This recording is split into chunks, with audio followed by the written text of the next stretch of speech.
दर्शकों को सुनवाएंगे। फिलहाल ब्रेकिंग सेंटर का रुख कर रहे हैं। ब्रेकिंग न्यूज इस वक्त आ रही है। स्वाति, आपके पास क्या बड़ी खबर, दर्शकों को बताइए। बिल्कुल विवेक, और इस बीच बड़ी खबर ये सामने निकल कर आ रही है कि असदुद्दीन ओवैसी की तरफ से प्रधानमंत्री नरेंद्र मोदी को लेकर एक बड़ा बयान दिया गया है। उन्होंने कहा है कि मुसलमानों को लेकर झूठ बोलते हैं प्रधानमंत्री नरेंद्र मोदी। ये असदुद्दीन ओवैसी की तरफ से कहा गया। इससे पहले हम देख चुके हैं असदुद्दीन ओवैसी लगातार पीएम मोदी पर हमलावर रहते ही हैं। अब एक और बयान ओवैसी की तरफ से दे दिया गया है। मुसलमानों को लेकर झूठ बोलते हैं पीएम, ये ओवैसी ने कहा है। ओवर टू यू विवेक। तो किस तरीके से लगातार हमलावर है असदुद्दीन ओवैसी, ये आप उनके इन बयानों से समझ सकते हैं। और लगातार हमला बोलते हुए नजर आ रहे हैं। अभय जी भी लगातार, माफ कीजिए, प्रेम जी का रुख करते हैं। प्रेम कुमार जी, ओवैसी लगातार हमलावर है। प्रेम जी को हम दोबारा जोड़ेंगे, लेकिन अभय जी आपसे ये सवाल है कि इस पूरे सेकंड फेज में प्रधानमंत्री ने जिस तरीके से विपक्ष पर हमला बोला, उसने कहीं ना कहीं चुनाव के उस मोमेंटम को क्या सेट करने का काम किया, जो शायद पहले चरण के मतदान में उस तरीके से नजर नहीं आ रहा था। और अब हम देख रहे हैं दोनों तरफ से वार पलटवार, बयानबाजी का सिलसिला किस तरीके से जारी है।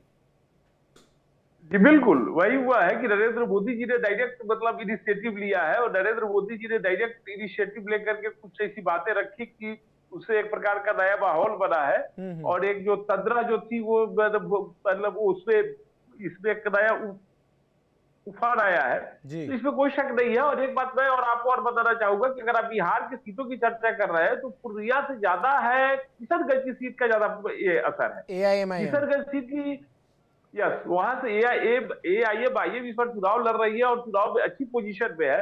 तो आप पूर्णिया सीट की चर्चा तो कर रहे हैं, बिल्कुल कीजिए, लेकिन AIM जो मतलब किशनगंज सीट के कारण उसका भी अच्छा मतलब उसका भी चर्चा इसका ये होना चाहिए।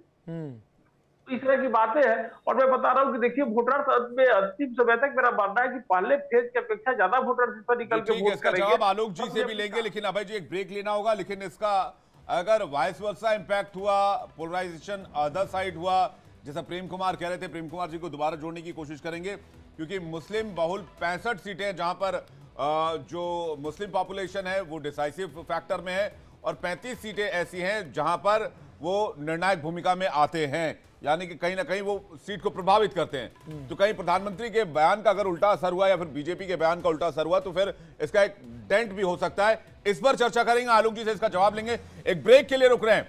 रिपोर्टर्स के साथ साथ मेहमानों का बड़ा पैनल भी हमारे साथ जुड़ा हुआ है, फौरन लौट रहे हैं। बने रहिए इंडिया डेली के साथ।